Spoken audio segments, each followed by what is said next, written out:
আমি ওই সকল ছেলে এবং ওই সকল বাপের প্রতি দৃষ্টি আকর্ষণ করতেছি যারা কিনা তার সন্তানকে ভালো মনে করে এবং তার সন্তান তার অগোচরে জন্মের খারাপ কাজ করে বেড়ায়, দুনিয়ার খারাপ কাজ করে বেড়ায়। আমি সেই সকল মানুষকে দৃষ্টি আকর্ষণ করতেছি। আপনার ছেলে যে উগ্র, আপনি যে উগ্র, সেটা কি আপনার চোখে পড়ে না? নাকি আপনি চোখে দেখেন না? আপনি কি কানা? আপনার চোখ নাই?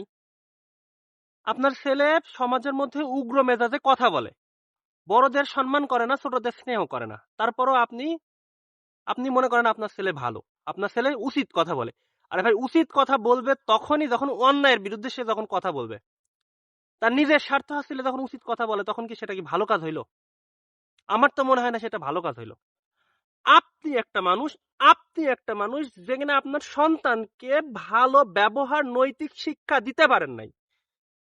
আপনি সেই বাবা, যেই বাবা আপনার সন্তানকে নৈতিক শিক্ষা দিতে পারেন নাই, তারপরও আপনি আপনার ছেলেকে গর্ব করেন আপনার ছেলেকে নিয়ে।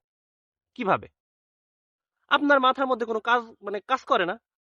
আপনার ছেলেকে আপনি শাসন করেন না। আপনার ছেলে বড়দের সঙ্গে বেয়াদবি করে, বড়দের মুখের উপরে কথা বলে। আপনি আপনি তো মনে হয় শিক্ষিত না।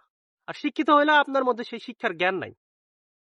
যদি থাকতো তাহলে আপনি কখনোই আপনার সন্তানকে ছেড়ে দিতেন না। আপনার সন্তানকে অল্প বয়সে কোনো ওই লেলিহান কুকুরের মতন ছেড়ে দিতেন না, কখনোই না। আপনি কিভাবে ছেড়ে দিচ্ছেন? আপনার লজ্জা করে না? আপনার ছেলে যেখানে সেখানে ঘুরে বেড়াচ্ছে, বড়দের সাথে অসম্মান করে বেড়াচ্ছে বড়দের, তারপরও আপনি কখনোই তাদেরকে সম্মান করতেছেন না। লজ্জা করে না আপনার? যদি লজ্জা করতো তাহলে আপনি কখনোই আপনার সন্তানকে ছেড়ে দিতেন না।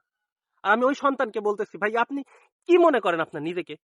আপনি মনে করেন যে আপনি সবকিছু জানেন, আপনি সব বোঝেন, আপনাকে কেউ কিছু বলে না বলে আপনি মনে করছেন যে আপনাকে কেউ কিছু বলবেও না। ভাই, আপনাকে কেউ কিছু বলতেছে না, কারণ আপনি খারাপ মানুষ। খারাপ মানুষের মুখে কখনো ভালো মানুষেরা লাগে না। কারণ ভালো মানুষরা মনে করে যে খারাপদের সাথে কথা বললেও তার সময় নষ্ট হয়, তার জ্ঞানের ঘাটতি দেখা দেয়, সেই জন্য তাকে দেখায় না। কারণ সে যে একটা জিনিস খারাপ প্রমাণ করবে, আপনাকে খারাপ প্রমাণ করবে, খারাপ প্রমাণ করতে গেলে তো আপনি বাজে ব্যবহার করবেন তার সঙ্গে। তাহলে আপনি কেন আপনার সঙ্গে তাকে সতর্ক করতে যাবে? একটা ভালো মানুষ কখনোই ভালো মানুষ আপনাকে সতর্ক করতে যাবে না। কারণ ভালো মানুষ সতর্ক করতে গেলে আপনি তাকে অসম্মান করতেছেন। এই জন্য ভাই বিবেকবান হন, বিবেক লোকের কাছে দিয়ে রেখেন না। আপনার বাপকেও বলছি, আপনার সন্তানকেও বলছি, ভাই নিজের বিবেক আরেকজনের কাছে ধার দিয়েন না। ধার দিলে বিশ্বাস করেন ভাই, আপনার এই ছেলের জন্য আপনার পস্তানো লাগবে। কিংবা ওই সন্তানকে বলতেছি, আপনার জন্যই কিন্তু আপনার বাপের সম্মান কিন্তু নষ্ট হচ্ছে। আপনার জন্যই আপনার পুরো বংশের নাম খারাপ হচ্ছে। তারপরও আপনি কিছু বুঝতেছেন না।